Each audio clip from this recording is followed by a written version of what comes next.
And away we go. Okay, let's see what is in the newscape tonight. Federal prosecutors open criminal investigation into the Fed and Jerome Powell. On Friday, the Department of Justice served grand jury subpoenas and threatened a criminal indictment of Federal Reserve Chair Jerome H. Powell over a $2.5 billion renovation of the Federal Reserve headquarters. The renovation project ran substantially over budget and became a political flashpoint as the Trump administration attacked the Fed and Jerome H. Powell, while officials said S19 Bureau approved the inquiry last November. The subpoenas reportedly seek Powell's preparations for testimony and internal renovation files, while gold rose to $4,600 a troy ounce. On Monday, a Nasdaq futures fell 0.95% Sunday night. Senator Thom Tillis said he will block confirmations until the legal matter is resolved, and Jerome H. Powell said he will not resign and will continue his Senate-confirmed duties. The probe could unsettle markets this year as Trump names a successor, with RBC Capital Markets warning markets may price in higher inflation expectations and Justice Department's guidelines, noting subjects are sometimes notified before indictments by grand juries. So this is what they're complaining about. $2.5 billion renovation for the Federal Reserve headquarters. That's what all the fuss is about. I'm not going to defend the U.S. government here.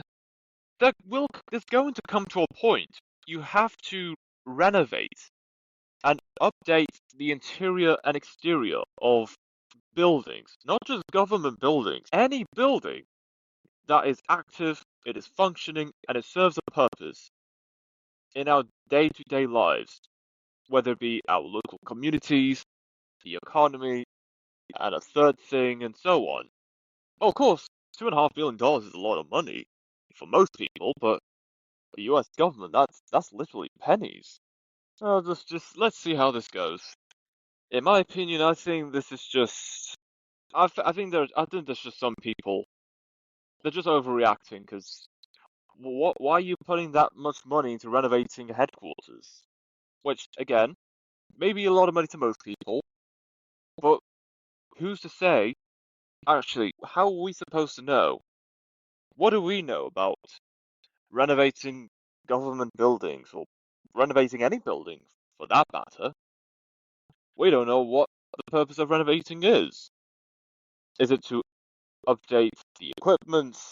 Is it to update the exteriors of press, if there are press? Personally, I doubt that, but unless there's anything more concrete about what the renovation entails, until then, it's open to interpretation. Even with that interpretation, you don't just blow over billions of dollars for no reason. That money has to go somewhere. And even if it's not as effective or efficiently spent as most people hoped it to be, that money is going towards something. And we will notice a difference the moment we realize it. It's not going to be instant, but the changes and the difference will be very, very noticeable.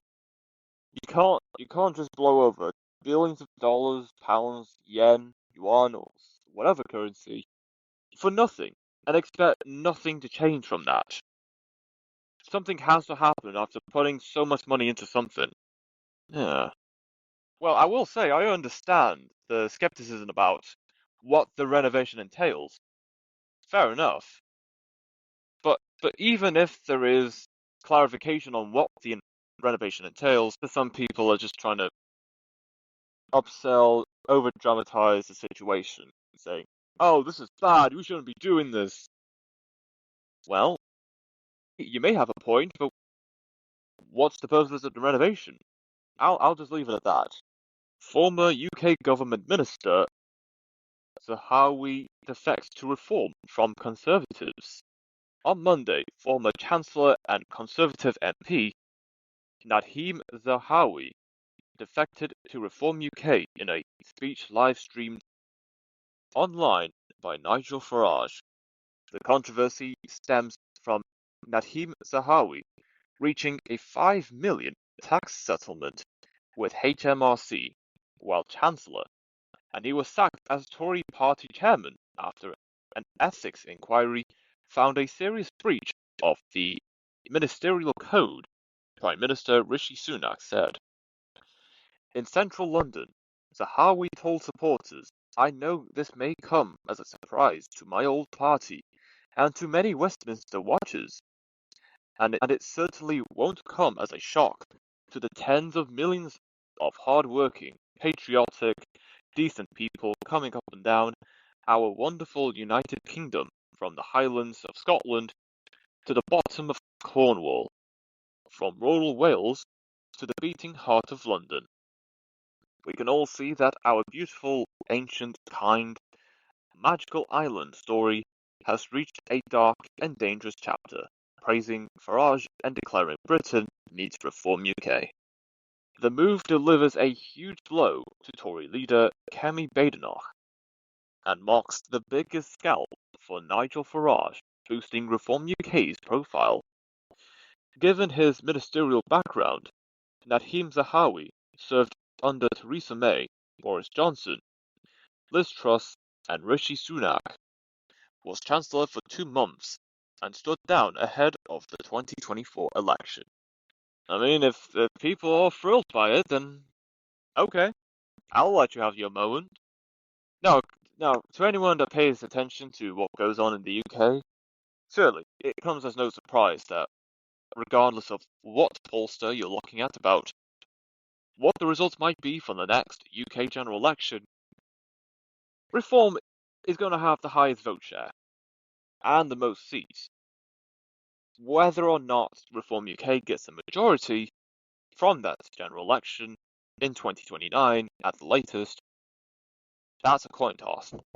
But regardless of what result Reform UK gets that will eventually lead them into government, is all those defections worth getting to the point they are at right now?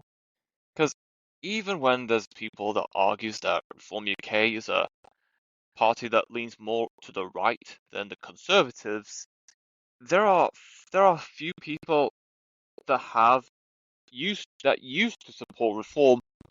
They argue that Reform UK aren't leaning to the right enough, which to some people would be quite surprising because Reform UK, to most people's perspectives, leans more to the right than the Tories, the Conservatives.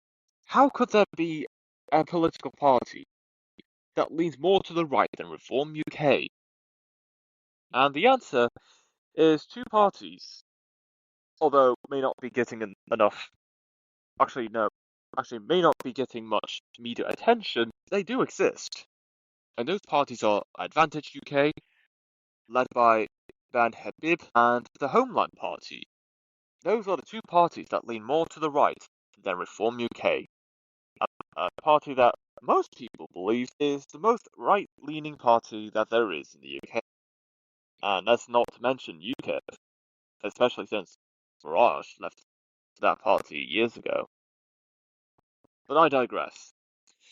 No, the point I'm making is the point I am making here is, whilst whatever supporters Reform UK has, whilst they will be thrilled that people from the Tory party are defecting to Reform in hopes they get a chance to be in Westminster again or to lead whatever local councils that are available up for grabs at the next upcoming local elections.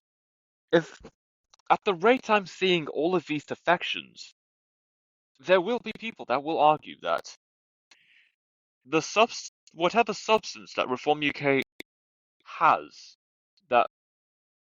that draws attention to many people across the UK is being watered down just a bit, at least, if not a lot more.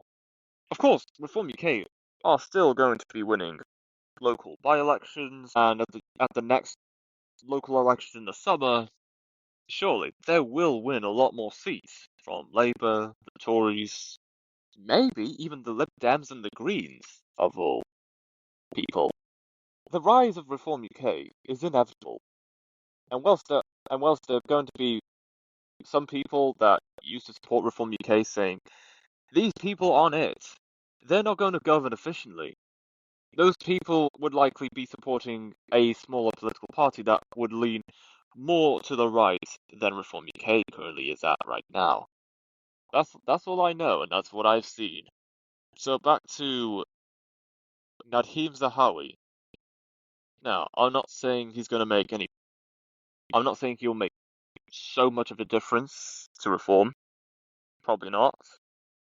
However, given the experience he had under previous UK governments before the 2024 UK general election, that's something for people to pay attention to. Because if there are more people that have government experience defecting to reform, this is not to say that reform are prepared to govern to be the next government. Yet they're somewhat on their way there. No matter how much hate that party is getting, which is a lot, I can't stress enough how much anti-reform UK content and posts I am seeing online. That's just how politics in the UK is heading. And that drive is so big, it's becoming so hard to ignore that Labour, the current UK government, whilst they promised that they were going to not raise any taxes, they would nationalise UK rail, which they are doing, which is actually the only promise they're actually delivering on. I'll give them that. And there were other promises they said, but they're not going to bring that up until other issues relating to those promises come up again. At best, the current UK government aren't delivering on the promises that they said they will do during their campaigning up until the last general election. At worst, they are delivering on their promises, but it's the opposite. It's the actual opposite of what they promised is what they are delivering right now. And whenever they are delivering the opposite of the promises they have pledged during that campaigning, it is likely policies that both Reform and the Tories support to some extent, yet both parties will argue that Reform aren't going far enough for those promises, which they're saying you should be doing, you're not doing enough. And by doing that, that has alienated so many Labour voters to then support the Green Party, which is a party that leans more to the left than Labour. And given that, I think, whilst reform is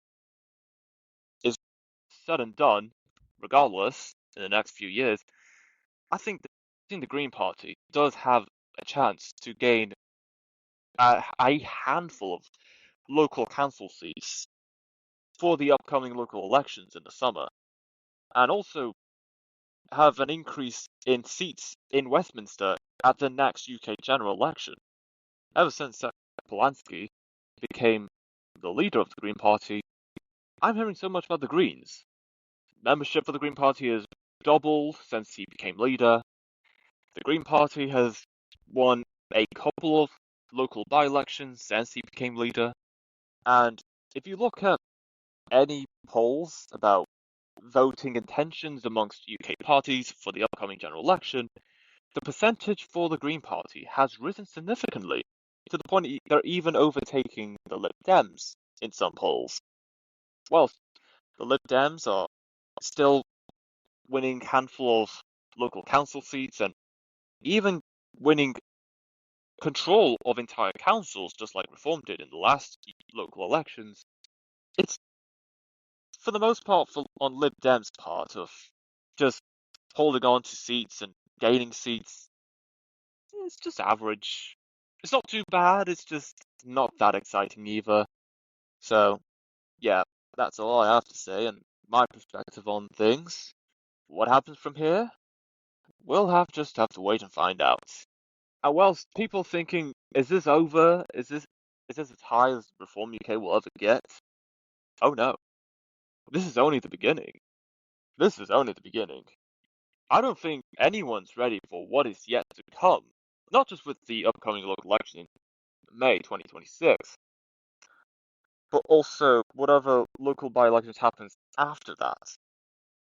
In terms of how many council seats Reform has taken up or occupying, would reach to roughly a quarter across all of England. I'm just taking a wild guess here, but after the local elections in May 2026, Reform UK would occupy at least up to a quarter of all local council seats across many English councils. That is frightening. Actually thinking about it. Now, of course, to say for the Tories or Labour a couple of years back, you'll say, no, so what? It's no big deal. It's expected. I don't remember Labour achieving such numbers when they first started as a party in the first decade. Of course, Labour got to where they are today, but when the Labour Party was first founded, it took a handful of years for them to get to where they are today in terms of leading previous UK governments and also leading local councils. So yeah, it's not over yet. There is so much more that's yet to come. We're just not sure how big they can get. Australia wildfires burn 865,000 acres, destroy 300 buildings. Bushfires have razed hundreds of buildings across southeast Australia, authorities said, as they confirmed the first deaths of the disaster. Temperatures soared past 40 degrees Celsius as a heatwave blanketed the state of Victoria, sparking dozens of blazes that ripped through more than 300,000 hectares combined. Fire crews tallied the damage as conditions eased this morning. A day earlier, authorities had declared a state of disaster. Emergency Management Commissioner Tim Wybush said over 300 buildings have burnt to the ground, a figure that includes sheds and other structures on rural properties. More than 70 homes have been destroyed, he said, along huge swaths of farming land and native forest. We're starting to see some of our conditions ease, he told reporters. And that means firefighters are able to start getting on top of some of the fires that we'll have in our landscape, Mr. Wybush said. Police said one person had died in a bushfire near the town of Longwood, about 2 hours' drive north of state capital Melbourne. This really takes all the wind out of our sails, said Chris Hardman from Forest Fire Management Victoria. We really feel for the local community there and the family, friends, and loved ones of the person that is deceased, he told national broadcaster ABC.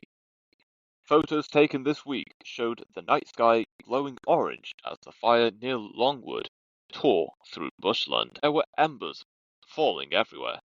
It was terrifying, cattle farmer Scott Purcell told ABC. Another bushfire near the small town of Walwa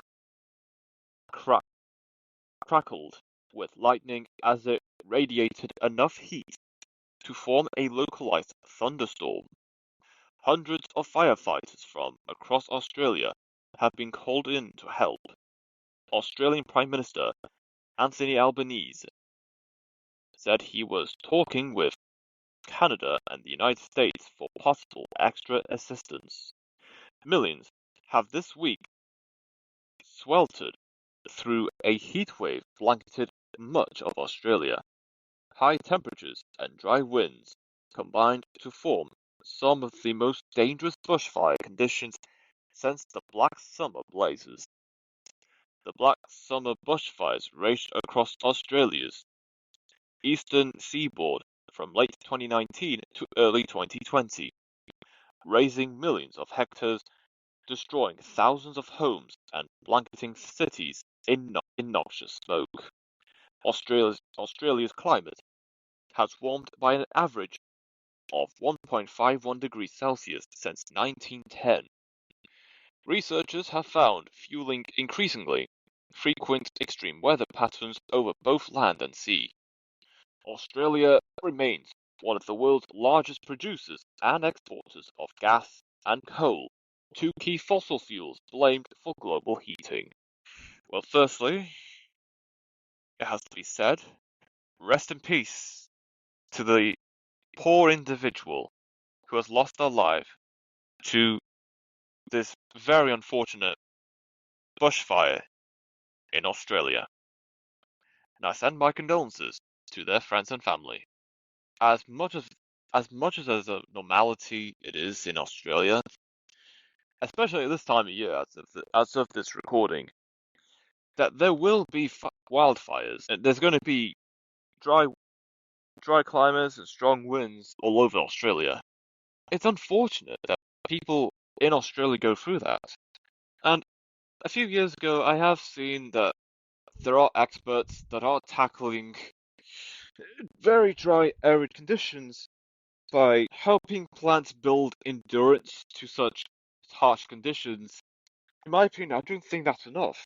It's not enough to prepare Australia's climate to have the endurance to combat such harsh conditions during high temperatures.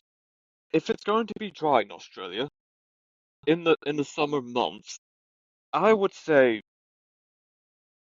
and as of now, I know this is going to be a stretch as of this recording. However, I do believe in the next few years, such technology would likely be possible and even viable to some extent. You get drones, pack them with water tanks, not too big that it drags the drones down, or too heavy to the point that drones can't fly, but at least have some kind of water tank attached to the drones, and then some kind of sprinkler attached to the tank that sprays the water whilst the drone is mid-flight, spraying the water all across the landscape to at least provide moisture to the environment and the climate of Australia. Now that is it's not going to fix everything, but it is close enough to at least preventing fires from happening in the first place. Because if you're going camping and you want to start a fire, you need to get dry wood. Not just any wood, wood that is dry. If you get wood that is wet, you try to light a fire. It's not going to set off. It's going to continue being wet, and flames are not just going to burst, because if it's dry, then there is some surface for the flame to build upon. That's just how fires start in the first place. Any solution that provides moisture consistently to any climate, any environment, and any landscape, that is one way to prevent forest or even wildfires from happening in the first place. Because climates are going to be very dry in parts of the world. If there isn't any moisture placed on the ground or any vegetation, then of course the fire is going to ignite. Ottawa joins countries condemning Iranian regime for killing protesters. In light of the violence in Iran, calls are growing in Germany to support the protest movement and to take political action against the Mullah regime. Green Party politician the report also called for direct contact with the opposition. In Germany, calls for stricter sanctions against Iran are growing louder. Bundestag Vice President Omid Nouripour told ARD's Morning News program that the EU should place the Iranian Revolutionary Guard Corps, the regime's main military support, on its list of terrorist organizations and freeze the assets of the Iranian authorities.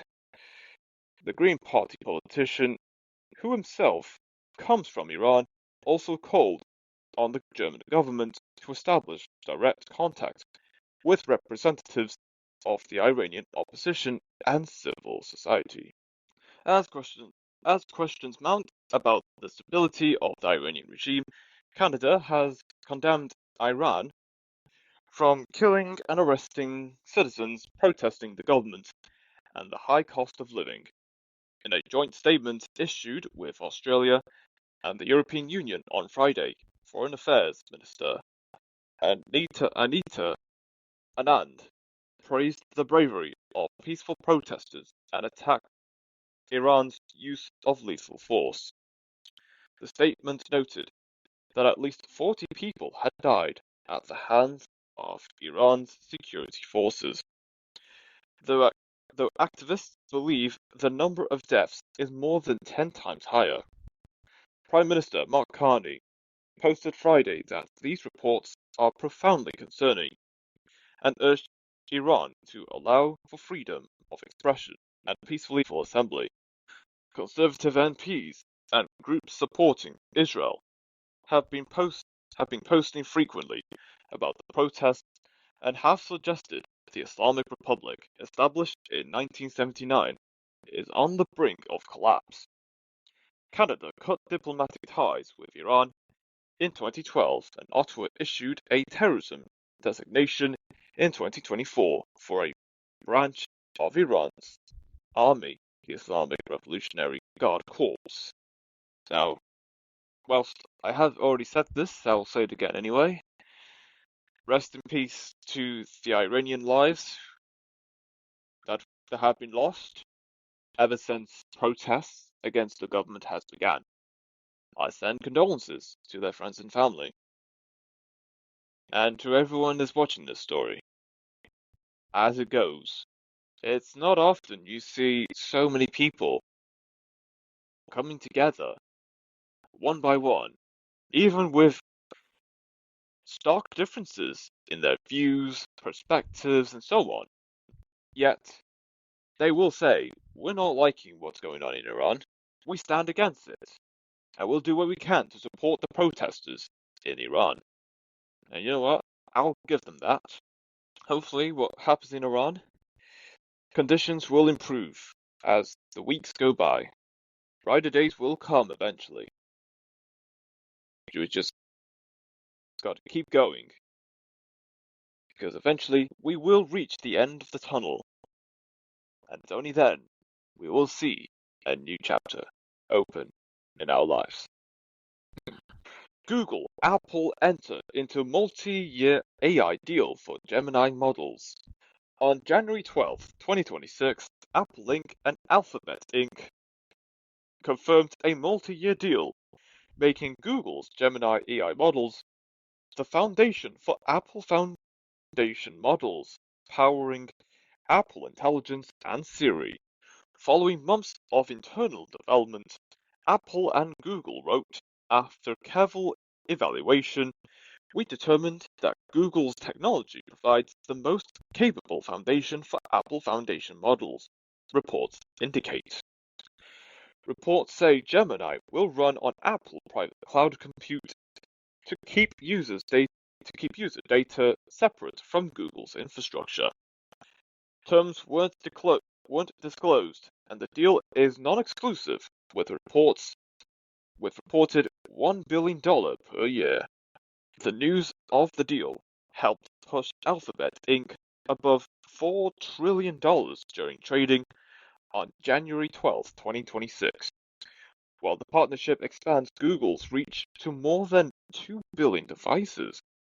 The timing comes amid regulatory scrutiny over default agreements, while Apple Inc. says revamped Siri and other Apple Intelligence features will launch later this year. Bravo! Bravo! More AI, collaborations, and something to keep the cycle going. Because that's all there is. And look, I'm not gonna lie. Artificial intelligence will continue to develop. It will get smarter and perform tasks more efficiently. The issue is being too reliant on this technology to the point it becomes part of our lives, and we cannot live our lives without it. And if at any point AI of any sorts on any platform all of a sudden just shuts down or doesn't work properly because their servers are having issues, everyone is going to be freaking out. Oh no, ChatGPT's down. How am I going to do my science project? Not gonna lie, that was pretty that was pretty funny. But that's just me. I don't rely on I don't use artificial intelligence like that anymore.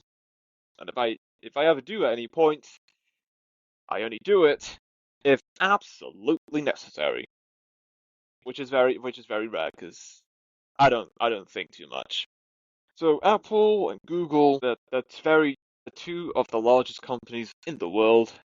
A deal like that is only going to not just push AI to its absolute limits, is also going to set the pace for the speed of AI integration, development, innovation, and I'm not sure if I said adaptation, but that too. Any deal with any major companies, the biggest in the world, with AI, that's only going to make AI more accessible, more integrated in our lives, quickly adaptable, and not to mention that it will come to a point that AI is going to be part of our lives, and we cannot live our lives without it. That's my concern. It's good, yes. It's also very smart, for sure. And if used with proper and well thought intentions, I'm all for that. There are people in this world that don't think like that. They're in it for the money. They're absolutely greedy. And at some point, there's going to be some people that will use artificial intelligence to wreak havoc on our society. And by the time that happens, we would already seen damage, both physical and mental, beyond repair. Now, not to say something like that will ever happen in the not so distant future, but if at any point in the distant future, I give it a decade, at least a decade before something like such havoc with AI even ever happens. Maybe 2 decades at the minimum. But otherwise, enjoy life as it is now, because this is as close to non-technological living we'll ever get. Only if you go back in time with your time machine to somewhere in the 90s or 80s of the 20th century, where you will experience life before technology, or at least the technology that we have today.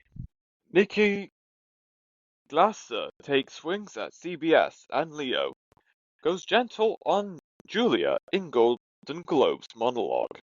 On January 11th, 2026, Nikki Glasser returned as host and opened the 83rd Golden Globes at the Beverly Hilton with a roast monologue targeting A-list celebrities.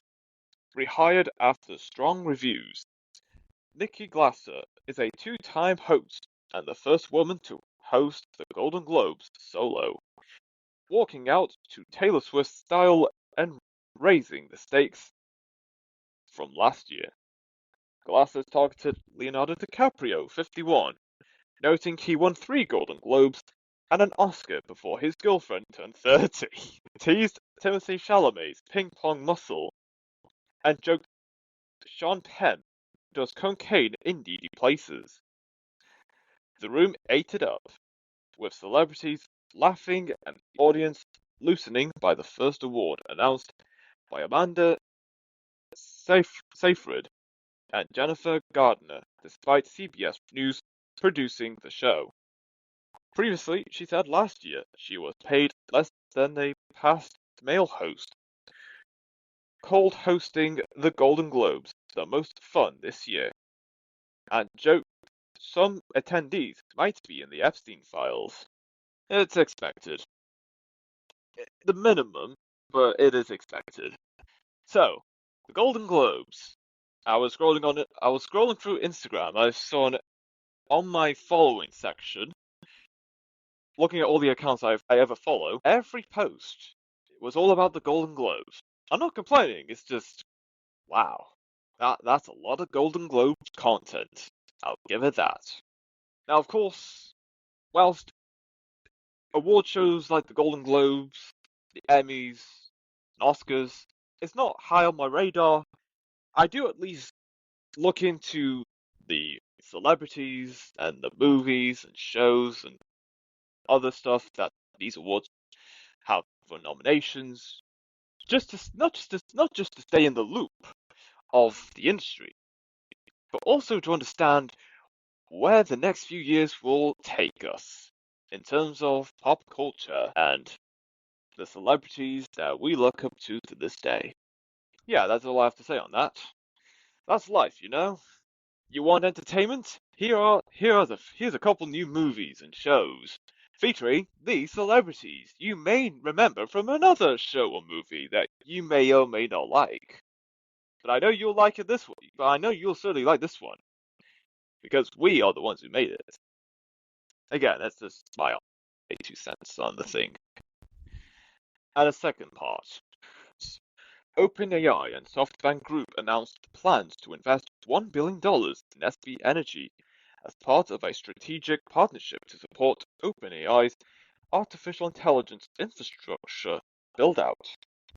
As part of the agreement, SB Energy will build and operate OpenAI's 1.2 gigawatt data center site in Midland County, Texas, that was announced in September. SB Energy will also become a customer of OpenAI using its APIs and deploying ChatGPT for employees.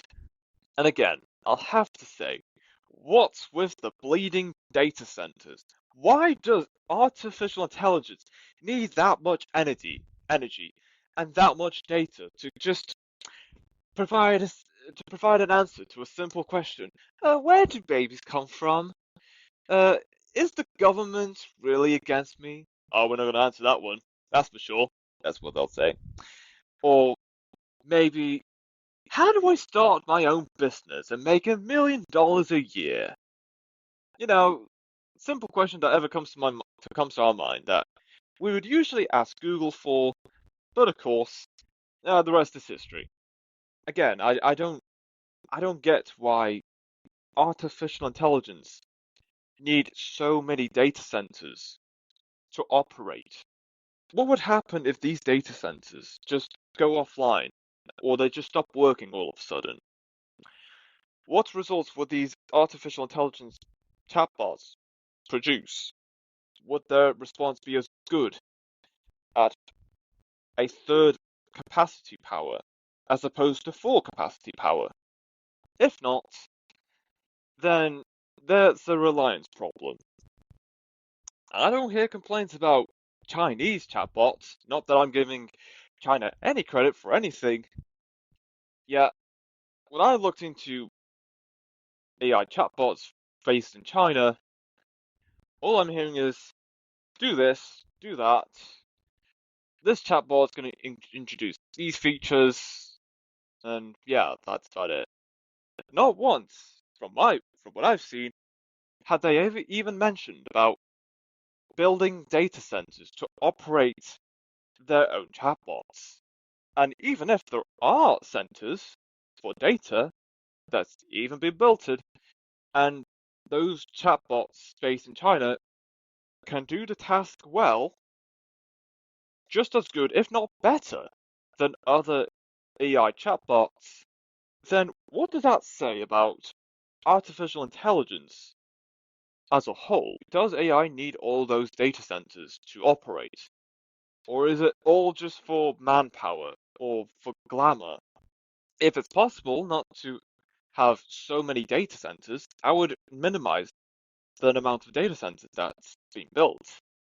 Because what's the point having all those data centers just to power whatever project or service that exists in our world? It's just not needed in most cases. Of course, there has to be something in place, but not that much. It's far too much, man. Ukrainian teen wounds two and himself in school stabbing. A masked schoolboy wearing a Hitler t-shirt allegedly stabs a teacher and a 14-year-old classmate in a violent rampage at a Kyiv school. The attacker, who is believed to be 14, is suspected of having had online contact with hostile Russian special services. The shock stabbing spree broke out at school number 233 in the Obolon district at the beginning of the day, according to city officials and law enforcement. The 39-year-old teacher and teen victim were rushed to hospital with stab and cut wounds, but are both expected to survive. Disturbing pictures of the teen attacker posing in a balaclava and helmet, holding a knife, and wearing a t-shirt bearing the slogan "Hitler is dead" in Ukrainian are doing the rounds in local media. Authorities have not commented on the images but confirmed that the teen's devices are being examined. The suspect, also 14, later injured himself after locking himself inside a school toilet. He is now being treated at Okhmayat Children's Hospital, Kiev's main children's facility. The police say the boy planned the rampage, changing into a mask and helmet inside a school cloakroom before storming a classroom armed with a knife. Kiev City State Administration Deputy Head Valentin Mondrievsky said officers were on the scene within minutes. He said, "This is a very unpleasant incident. We, as adults, must take care of the mental and physical health and safety of our children." Officials stressed the inquiry is ongoing and no final conclusions have been reached. They added, "The motive for the crime will be established. Criminal proceedings have been opened for attempted murder of two or more people." The horror attack sent shockwaves through the capital, where schools have bravely stayed open despite years of war, air raid alerts, and repeated Russian strikes. Prosecutors said officers will examine any possible Russian influence on the teen, noting that on his phone a correspondence was found with unknown individuals, likely representatives of the Russian special services. Wow. So, well, other than Ukraine and Russia still going at it, like nearly 4 years later, ever since Ukraine and Russia were on with on or with ongoing conflicts with each other, now people in Ukraine now have to be concerned about teenagers or adults that are committing anything, any crimes that are under the influence of Russian special services or just any Russian affiliated entities. This no. It is not looking good for Russia. Whilst Russia has a very large and strong military, how low does any nation has to go with their military to manipulate the minds of people from the opposing side for those manipulated individuals to then commit acts of violence amongst the opposing side on the perpetrator's behalf. It might, from how I've just read the story, this seems rather desperate. Seems like someone is running out of ideas how to antagonize Ukraine, say that Ukraine shouldn't be doing this, Ukraine shouldn't be doing that. Now, they are resorting to talking with young children or teenagers, saying, you know, if your country has done this, your country's done that. Are you going to allow these people to do that? And then all of a sudden, that child or teen has become so radicalized to the point of, you know what? What's even the point? I'm going to go do horrible stuff or whatever. Not that it's okay, nor is it right. None of the two are ever, these two are never okay. It's not okay to commit any violence on anyone. If that is what it's coming to, I think we should all fear for if something like this could happen to us, we can be radicalized by opposing groups. It's just a thought. Anything is possible these days. And if it is possible, whatever freedoms that we do have right now, forget it. It's gone. Or at least it will be gone, slowly but gradually. If you comply with it, and you allow such actions to happen, which most people won't allow it to happen. So, and of course, before I conclude on my perspective, rest in peace to the 14-year-old teenager and the 39-year-old teacher at the Ukrainian school in Kiev. I send my condolences to their friends and family. It's unfortunate. Whilst no more, not many more lives have been lost, most people at that school in Ukraine are still alive. It is still unfortunate that people are no longer alive anymore. It's very unfortunate. And that is it for the episode.